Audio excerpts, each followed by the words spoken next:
committee hearing sa Senado, chaired by Senator Rodante Marcolita. Bilang siya po yung Blue Ribbon Committee, kapaborito i-roll. Ang isinalang kahapon sa Senate hearing, yung mag-asawang Diskaya, si Curly. At Sara. At syempre, pinangalanan ni Diskaya ang mga kongresista, yung mga staff at mga opisyal ng DPWH na umano'y sangkot sa katiwalian. Marami-rami rin yung kanyang sinabing pangalan. Mga binanggit ko kanina. At under oath ang pagkasabi ni Diskaya sa Senado. At paulit-ulit na ginagamit daw sila ng mga nasa pwesto. Dahil kung hindi daw sila susunod, wala daw silang makukuhang proyekto. Actually, mabigat yung mga akusasyon ni Diskaya sa mga nasasangkot na mga opisyal. Sino-sino ang mga opisyal na binanggit ni Curly Diskaya? Yun nga, napakarami kong binanggit kanina. Napakarami. Pero karamihan niya party list, Merong party list. May party list. May mga regular din. Na mga congressman. Kaya yung isa nga artista. Maraming congressman ang nadawit, dinawit ni Diskaya. Ang masaklap dito pati yung pangalan nitong si Speaker Martin Romualdez ilang beses binanggit ni Congresswoman Marvin Rillo bilang malapit na kaibigan.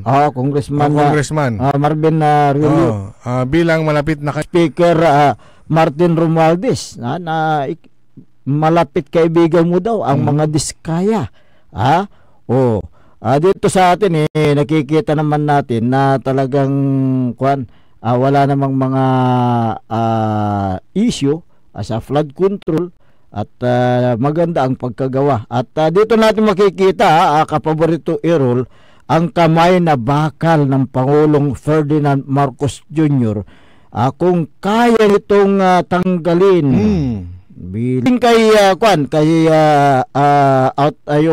si Chis Escudero, Chis Escudero, pero ang problema sa kanya, inamin niya na mayroong nga yung inaalok sa kanya. So doon pa lang talagang kitang-kita mo na mayroon nga na yung pinag-uusapan. Yung statement pa lang ni Congressman, yung pala yan, surprise witness. Kahapon sa Senate itong si Congressman Toby Chanco. Matindi yung kanyang mga pasabog. Pero linawin natin na wala pong congressman na taga-Pangasinan ang mga nabanggit dyan. Wala binanggit, walang nadawit. Kasi ang mga congressman sana po kung gusto ng ating Pangulo na talagang malinisan ang ating gobyerno, dapat na gamitan niya ng kamay na bakal. Wala po siyang sasantuhin. Di ba? Sabi naman niya kanina, kahapon, doon sa lumabas na wala akong sasantuhin.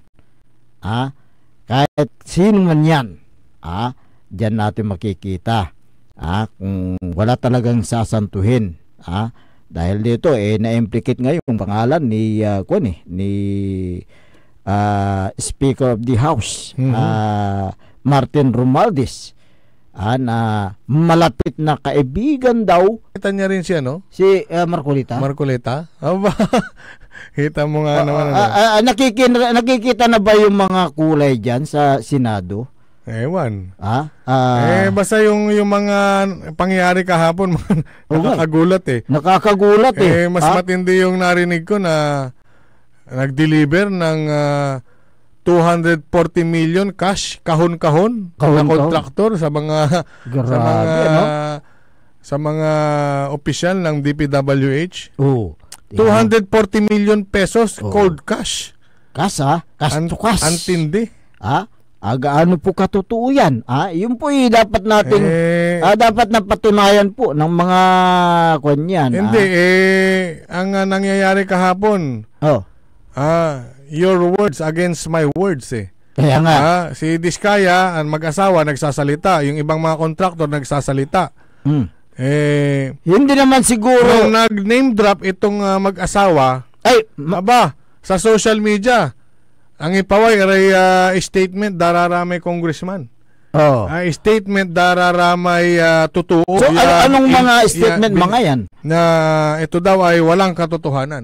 Siyempre pabubulaanan ng mga sino ba naman ang aamin? 'Di ba? Sino naman ang aamin diyan? 'Di ba? Kaya pero itong mag-asawang Diskaya, humarap sila sa Senado sa Blue Ribbon Committee. Matapang sila na ano. So ibig sabihin detalyado yung kailang sinasabi at under oath.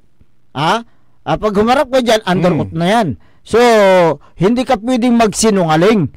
Dapat na sabihin mo yung makatotohanan. Ngayon meron silang present na black and white na sinasabi na nandoon lahat yung mga pangalan ng mga involved na mga congressman at mga involved na opisyalis ng DPWH. Marami po yun yung nandoon. Pero ang kung dyan, pwedeng pabulaanan ng mga nasasangkot. Yung mga na-implicate yung kailang pangalan dahil wala silang pirma, number one. Malay mo, sabi nila, ginawa lang yan. Pinastruck yan para gawin at idawit ang mga pangalan na ito. Hindi natin masasabi pero depende yan sa yung investigasyon na gagawin ng Senado, ng Office of the President kasi meron silang binuo na independent body na mag-imbestiga dito sa mga nangyayaring flood control anomaly. Particular dyan sa may parte ng Region 3 sa may Bulacan dahil dyan po nag-umpisa po yung corruption. Di ba? Dahil kay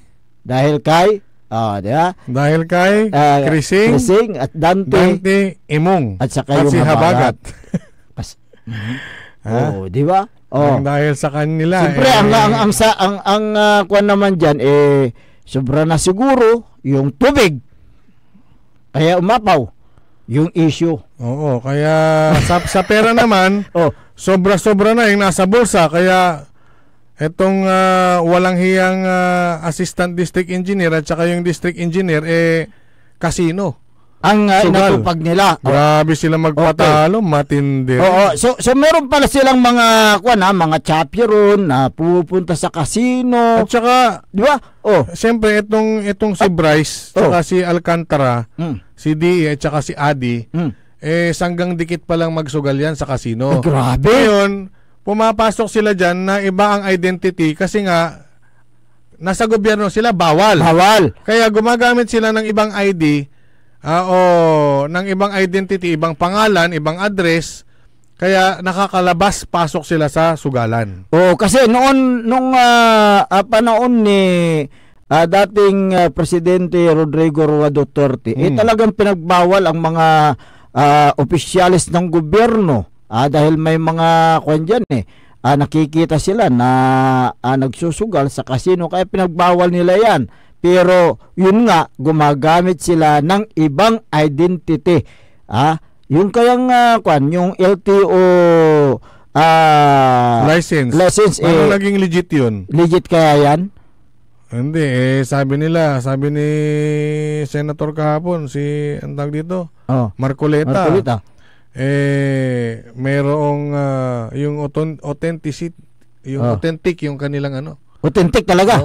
Hindi ba galing sa recto yung authentic? Malay ko. Kasi pag recto yan, sasabihin ka agad na pinagawa sa recto. Oo nga pinagawa kung saan-saan man.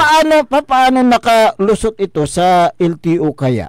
Hindi na nila natalakay kahapon. Kasi ang LTO stricto dyan sa pag-i-issue ng mga lisensya. Kailangan mo ng another ID. Diba? Na ipipresent mo para yun po yung magpapatunay na ikaw talaga yung nag-a-apply ng lisensya.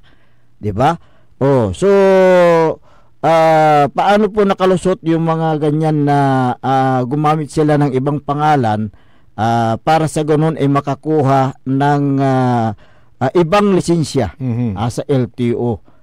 Kaya't antabayan natin kasi baka makakaladkad pati opisina ng LTO kung bakit nakalusot ang ito para mag-apply ng ibang lisensya sa LTO. Kasi kung ito ay authentic, kailangan mong pumunta mismo doon sa opisina. Correct. Kasi ikaw ay may pipirmahan. At mayroong mga kailangang impormasyon na isulat. Ikaw ay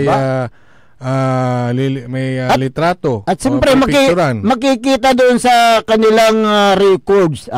Dahil nandun man naman yung mukha mo maliban lang kung maliban lang kung yung mukha doble kara. Baka yung mukha ng nag-apply nilagyan ng sungay. Kaya tingnan natin kung totoo nga dahil hindi na amin alam mo kasi pag totoo yan kumuha sila ng mga iba pang dokumento na magpapatunay na yung pangalan sa ginamit sa LTO siya yun. Kaya nga pag ganun ang ginawa nila, hindi na alam ng LTO yun. Hindi alam kasi na-comply nila yung mga requirements kung paano nila ginawa. Saan kinuha yung mga dokumento, 'di ba? Saan kinuha yung dokumento? Yun ang katanungan ng ating mga kabayan. Dahil hindi inaamin ng sino yung nandoon sa Senado kahapon na tinanong na hindi po ako 'yan, sabi niya. Isa sa mga opisyal ng DPWH. Yun, yung Bryce. Yung si Adi. Hindi po ako yun, sabi niya. Magpatalo sa sugal. Biro mo, milyon? Milyon yung kailang pinapatalo at yung pinapatalo nila, pira ng taong bayan. Diba? Meron pa sila mga mamahaling mga sasakyan. Hindi ba sila, hindi ba sila natatakot sa mga ganyang ginagawa nila? Na yung kanilang pinapatalong milyon sa kasino ay pira ng taong bayan. 'Di ba? Galing po sa mga taxpayers 'yan. Kaya dito natin makikita kung hanggang kailan itong investigasyon na ito at kung sino yung mga mapoprosecute dito sa naturang investigasyon na ito kaugnay sa flood control anomaly. Magbabalik po kami kaya makalapas lang po ng ilang paalala. Ang puta-putang Iren Balita. Mr. Diskaya, sa dami-dami mong binanggit na pangalan na kongresista, silang tanong ko, Senador, meron ba? Ang puta-putang Iren Sunata. Tanging ikaw ang katabi. Son, ang puta-putang Iren Impormasyon. Ayasu #1 pop music station. DWJE 88.1 FM. Radyo Pangasinan. Paborito. Is your car getting the care it truly deserves? With MXR Premium Lubricants, the answer is yes! US formulated engine oil that's high quality yet affordable. Level up your car's performance with MXR Auto Performance and Premium Auto Care. Complete with top quality MXR engine oils, spark plugs, oil and fuel filters, scratch remover wax, cleaning wax, air filters, MXR brake pads, MXR horns, and more. Now available nationwide. Also available on Shopee and Lazada. MXR Auto Performance and Premium Auto Care. Rev up your ride, bumper your drive with MXR. MXR. Parad aliguas, tan arangkaday kalasyaw, ang inyong lingkod sa ating bayan. Ang bawat isa ay malaga. Sama-sama nating itaguyod ang disiplina, malasakit, at tunay na pagbabago. Sa tulong ng inyong suporta, patuloy nating mapapalago ang ating komunidad. Malinis, ligtas, at maunlad. Isang mensahe mula kay Mayor Patrick Agustin Caraman. Kasama ninyo sa bawat hakbang tungo sa progresibong bayan. Alagang Caraman, Kalasyaw, para sa lahat. Get that beautiful makeover and hairstyle the way you want it. Visit Barber's Salon for Men and Women at Pax Building, JL de Guzman Street, Poblacion, Mangaldan, Pangasinan. Barber's Salon for Men and Women is open daily until 6:30 p.m. Feel confident, feel beautiful. Let Barber's Salon for Men and Women bring out the best in you with their well-experienced barbers and beauty experts. They also offer their original Barber's pomade and other beauty products for women. Book yourself now and call Barber Salon for Men and Women at 0917-533-3552 or 075-656-4119. Walk in and walk out with pure confidence. Barber Salon for Men and Women.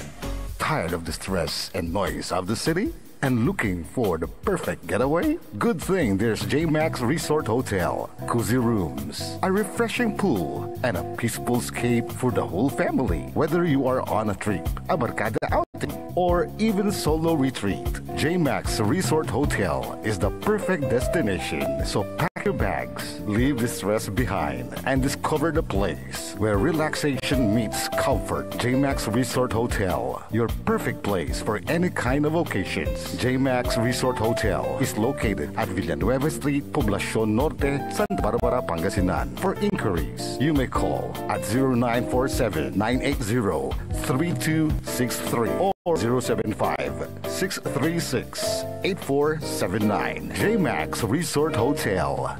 Popular sa balita. Taluran katao, naaktuan, yaman na susugal, inaristo.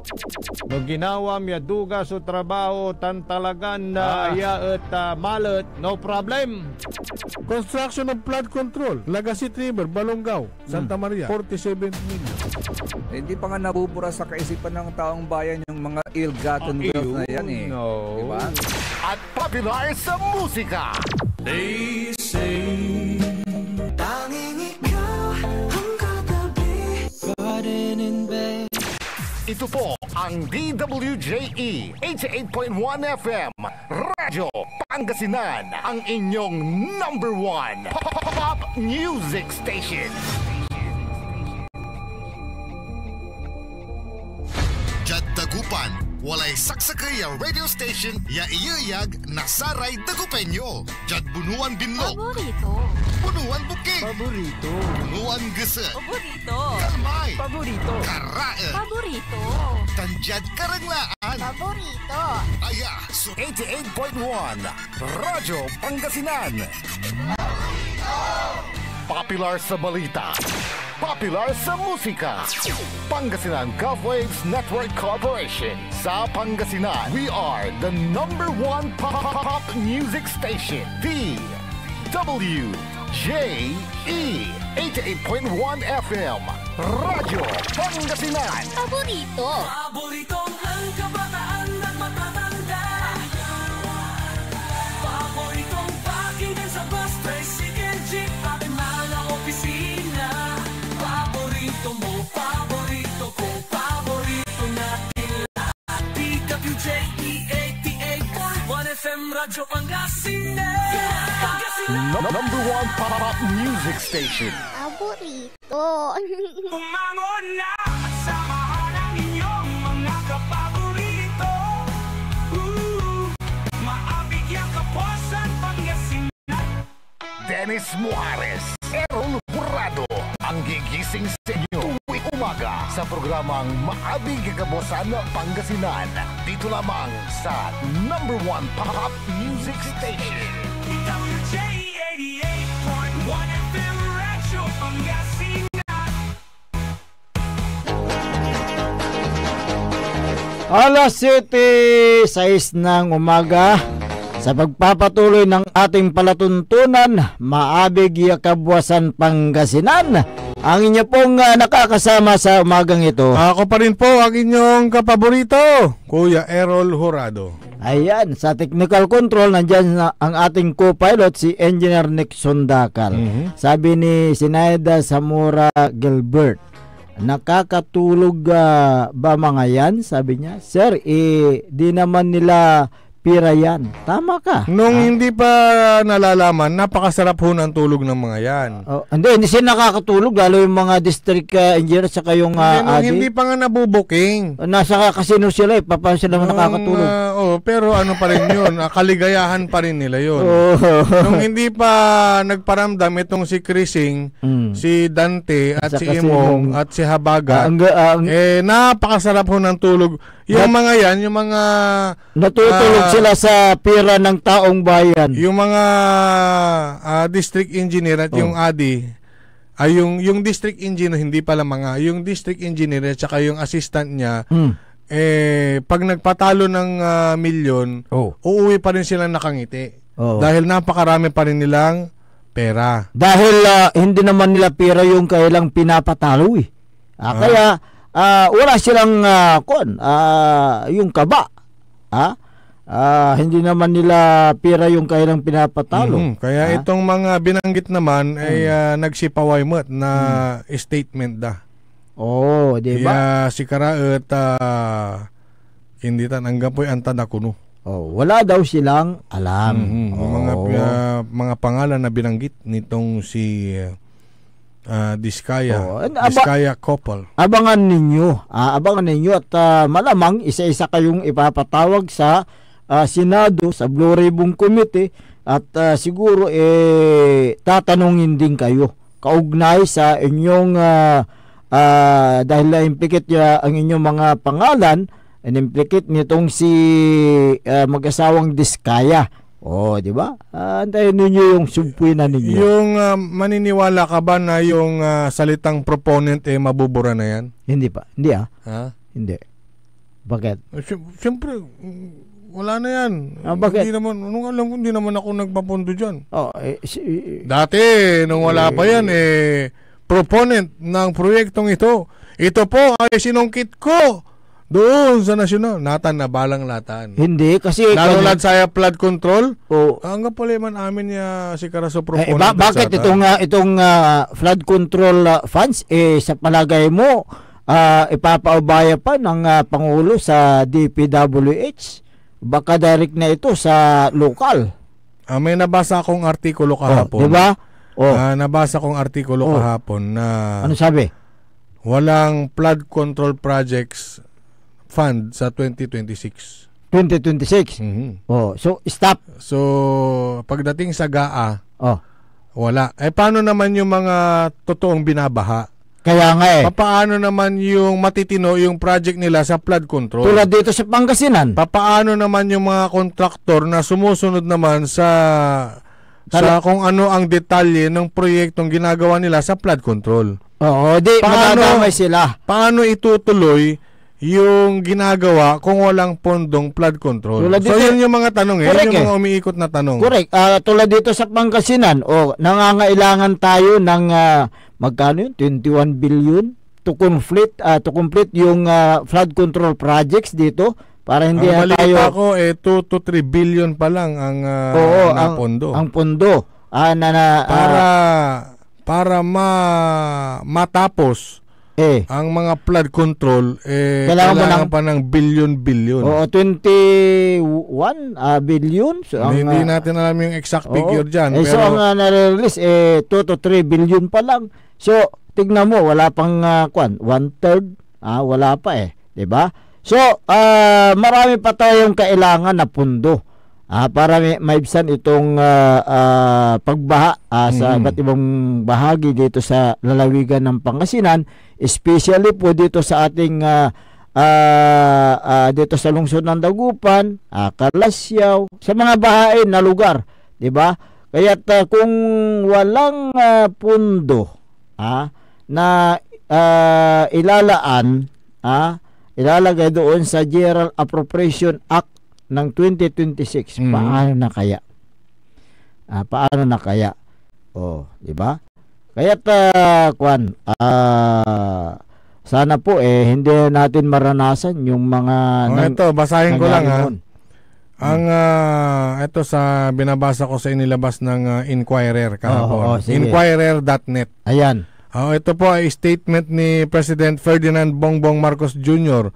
on DPWH's flood control budget for 2026. Okay. Sekwanto, we have already accomplished a lot as of now. Number one, we are already seeing that all the flood control projects that were supposed to be included in 2026 may no longer be necessary. So, there will be no budget for flood control in 2026 because there is still 350 billion pesos for 2025 that has not really been spent. So, the work will continue. So, yung pondo ngayon, meron pa pala. Yung naipondo ngayong 2025, uubusin muna yon hanggang 2026. Hindi pa ba inuubos ng mga corrupt na opisyal? Hindi pa, kasi ano pa lang ngayon pang third quarter pa lang ngayon. Sana hindi naubos at tuloy-tuloy yung September, October, November, December. So nasa kalagitnaan tayo ng third quarter, ay meron pang there is still 350 billion pesos na pondo for 2025. So buong Pilipinas po yan.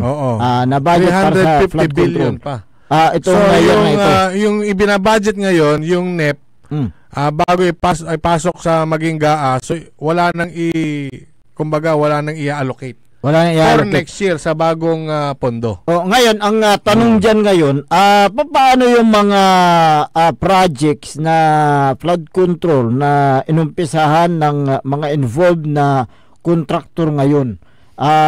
Ipapabid pa kaya doon sa ibang mga bidders? Stop ang bid ngayon Stop nga ang bid. Muna. So magiging kanyan, mag-antay ng kung ano ang instruction ng presidente, kung anong dapat gawin, kung ipagpatuloy yung project, paano ang posisyon niyan. Yun po yung katanungan ng ating mga kabayan dahil meron nang naka-allocate na budget para sa mga project na yan. Ito matindi. Yung statement ni Senator Kiko Pangilinan. Anong sabi?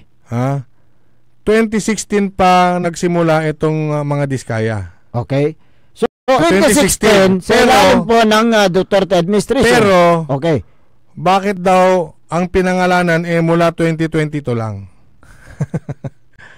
2022 lang na project hanggang 2025 ang pinangalanan na involved. Siguro yung mga binanggit na congressman, mga opisyal. Kasi hindi pa lumalabas yung mga buhaya. Hindi pa lumalabas yung mga... Ang pinupuntuhan dito ni Senator Kiko Pangilinan, yung? Dapat magmula 2016 na ang mga diskaya ay nag-umpisa, pangalanan niya rin yung mga humihingi sa kanya. Yun ang... Kasi ang binanggit niya lang daw, mula 2022, ang mga pinangalanan ng mga opisyal. Dapat pangalanan yung... dapat i-atras daw ng konti. Mula 2022. Para exciting nga itong sinasabi ni Kiko Pangilinan. Ang sabi niya sa bandang dulo, ang sinungaling ay kapatid ng magnanakaw. Kuanan Kiko Pangilinan at saya ay post tumutad social media. May punto siya. Dahil yung mga project na yan pinunduan nung past administration during the administration of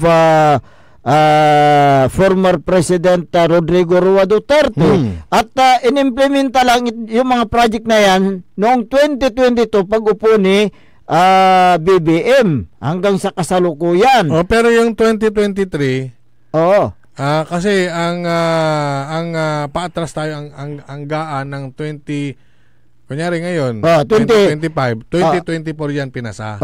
Pinasa. So yung 2022 na ipinasa 2021 2023 i-implement. So mula 2023 ano na rin yan, PBBM na rin. Pero nagulat siya na ganun pala katindi. So yung kung kasi Bulacan kanyan na budgetan na through yung General Appropriation Act nung pa yan panahon ng Duterte at inimplement dito. Hindi. Yung ginawa ng Wawaw, kaya nga nung pinunta ni Secretary Vince Dizon, may ginawa ba? May ginagawa. May ginagawa. Basa pa yung semento. So, ibig sabihin, Ito na yon na administrasyon. Itong administrasyon na ito. Itong si Wow. Alos hindi makapagsalita sa Senado eh. Pero kahapon matapang na rin siyang magsalita. Matapang na. Oo, matapang na rin. Baka kumain ng kasi may mga kasama na siya na nagsasalita na rin. May backup siya? Hindi, yung mga ibang kontraktor. Yung ibang kontraktor. Lalo na itong mag-asawang Diskaya. Na nag-name drop na. Akala ko pinangalanan na. Akala ko bawal ang wangwang eh. At katulad ng inaasahan natin ay walang mababanggit na taga Pangasinan. Inasahan ko yan na walang mababanggit. In fairness kasi alam naman natin na talagang wala namang involved dyan. Kasi ang mga kontraktor dito sa Pangasinan matitino. At saka simulat sa pool, magmula umpisa na nagkomentaryo tayo dyan, wala tayong binanggit na ni isang ghost project. Wala. Wala. Ngayon, eto bibigyang linaw natin yung tinatanong natin kay maidugtong ko lang. Okay. Etong kay Engineer John Liwanag ng 4th Engineering District. 4th District Engineering Office. Di ba nagsalita siya sa isang interview na yung statement niya ay kulang-kulang na numero na flood control projects doon sa hawak natin. May nakarating na balita sa akin na kinukompleto na daw nila yung papeles at mahigit 150. Ito 150 flood control projects. Magmula lang 2022. Magmula 2022. Uulitin natin. 2025. Nabanggit din natin na pwede tayong i-correct nitong si Engineer Liwanag kung kulang pa yung hawak natin na papel. Natin. So, yun sinabi natin nung mga nakaraan na dapat bago siya humarap sa camera, ay dapat na nandyan sa harapan niya yung kumpletong listahan. Pero nagsalita siya na kulang ang kanyang listahan, kaya hinahanap natin. Correct. Nakarating sa opisina nitong si Engineer Liwanag na hinahanap natin pinapakumpleto niya na daw. So pinakumpleto. At tapos na yung interview. Ayon sa aking pinakumpleto. Hindi, nung natanong natin, nakarating nga sa kanyang opisina, bigla daw na aligaga. Yun na sinasabi ko Siyempre, happy siya, di utusan niya yung mga tao niya. Siyempre. Ngayon, pag nakumpleto mo na yung papel, Mr. Liwanag, ipa-forward mo sa amin dito at babanggitin namin lahat yan. Punta ka rito sa ating himpilan. Sinabi ko na I stand to be corrected. And you stand to be corrected din. Also. Diba? Nung kinorek ka namin, sinabi namin na baka kulang ito at mas marami pa palang hawak nyo, eto na yun. Yan. So, tayo natin itong si Engineer Liwanag kung paano niya liwanag yung mga dokumento na nasa opisina nila. Isa-isa yan. So, lumabas din yung katotohanan na mayroon palang nakatago na mga dokumento na hindi po na-present noong siya po ay in-interview ng ibang istasyon. At ang sinasabi niya, magmula 2022 to 2025, 102 flood control projects under ng 4th Engineering District. Pero yung sa records mo, 133 flood control projects ang hinahawakan 4th Engineering District. Ngayon, yung nakarating sa atin na naman na balita ay kinumpleto na at nahanap na yung mga listing ng mga flood control projects. So lumalabas 150 plus na flood control projects na sinasakupan po ng 4th Engineering District. Saang lugar mga yan? Dapat himay-himayin natin. Kailangan namin yung kompletong detalye dahil yung 133 na hawak ko ay kompleto ang detalye. Ayan. Huwag nyo pong ipa-forward sa amin na anong barangay at sinong kontraktor. Kailangan po namin yung detalye. Kung kailan, anong taon, Magkano yung amount? Yun. Sino yung kontraktor? Nadali mo. Ayan, saang lugar yan? Ayan, dapat kumpleto. Yung nga sinasabi mo namin dito, bago ka magpa-interview, Engineer John Liwanag, dahil ikaw yung head ng construction division dyan sa 4th Engineering District, dapat na nandyan na sa'yo yung file sa harapan mo para hindi ka magkamali. Diba? Yun po yung aming concern dito. Wala po tayong masamang tinapay dito. Gusto natin yung detalyado.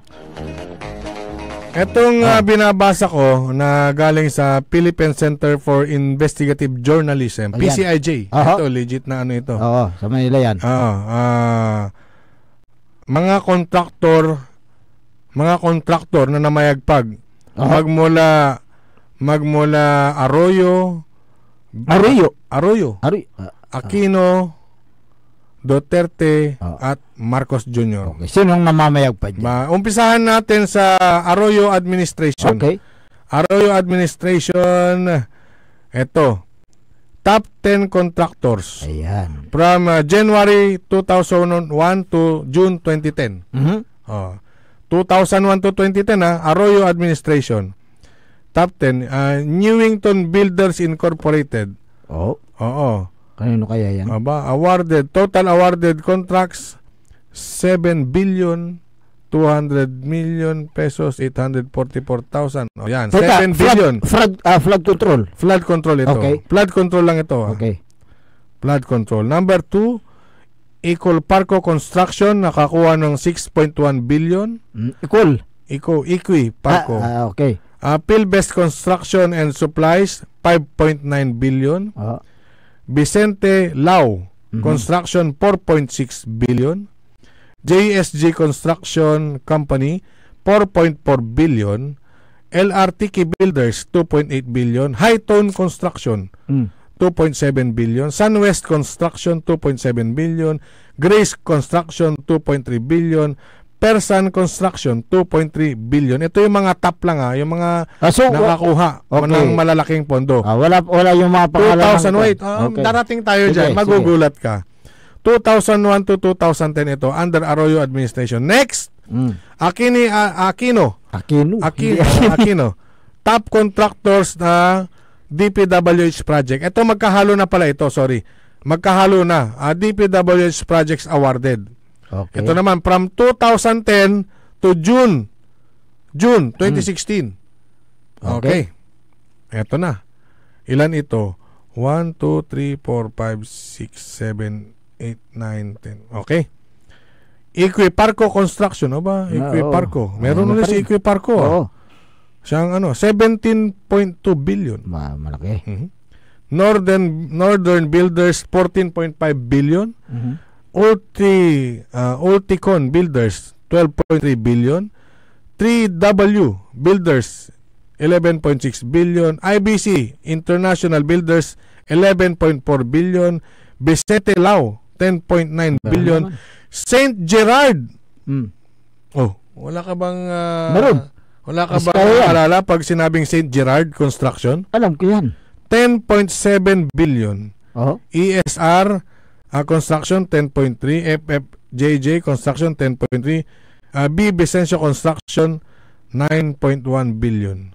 May kasi 2016 nag-umpisa daw si Diskaya so nandiyan. So nagkaroon siya ng 10 billion kagad. Okay. Nag-umpisa pa lang siya itong mga Diskaya nakakuha ng billion. 10 point kagad ito. 10.9 billion. So talaga malapit siya sa sa presidente. Under Aquino Administration. Okay. So ito record ng PCIJ itong binabasa namin. Sa Duterte Administration.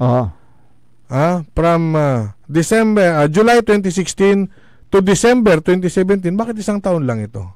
Baka isang taon lang yung Number 1. St. Gerard Construction. Ayan, namamayagpag. 12.3 billion. Meron ditong Ulticon Builders, merong Equiparco, may Montes Claros, si Sintite meron na rin. 5.7 billion. Si FFJJ, si IBC nandito, Northern Builders meron, Legacy Construction Corporation, meron. Eto na. Duterte administration yan ha. Pasok! Marcos administration. Marami-rami sila. 15. Oh, yung nga banggit eh. Yung nabanggit noon. 15. Oo, so, ito na yun. So, pero nadagdagan na itong meron ng Alpha and Omega. Hindi, dati yan eh. Hindi, nadagdag na sa pangalan ni Diskaya. Oo. Kasi itong Alpha and Omega, St. Timothy. Yan, Diskaya mga yan eh. Yan. Oh. Siyam yan eh, Siyam. Oo, Siyam ang kanilang company. Kumpanya. Okay. Oh, yun. So dito siya namayagpag sa July 2022 hanggang May 2025. Ngayon, ang tanong diyan, magmula Arroyo administration up to the present, billion na yung project sa flood control. So kung yung total niyan, kung itutotal na natin yan, baka trillion na yan. Bakit hindi pa naibsan yung flooding dito sa bansang Pilipinas? Yan eh. Yan ang magandang tanong. 'Di ba? Bumaha ng pondo, pero yung baha nandyan din. Nandiyan pa rin yung baha. Sana kung ganyan karami yung mga pundong nirelease ng gobyerno natin, sana naibsan na natin ang pagbaha sa iba't ibang bahagi dito sa bansang Pilipinas. Kaya't grabe yung nangyayari. Tayo ang kawawa, pero sila naman ang namayagpag sa mga pundo na yan. Si Karenan Samit kuanda, si Katayonan Irap dulap, si Karabalot Sunan Samit sa tay kwarta tayo. Okay, basahin natin at yung mga reaksyon. Di natin nabasa, bukas na lang siguro. Ang dami mga reaksyon dito. Good morning kay DC Ponce, kay Majin Acorda, ganoon din dyan sa may bayan ng Kalasyaw, Mayor Patrick Agustin Karamat, kay Vice Mayor Kevin Roy Macanlalay, Councilor Kyle Arthur Balduisa Gaspar, Councilor Nestor Gabrielio, belated happy birthday kahapon birthday niya. Si Councilor Elias Villanueva, hindi pala.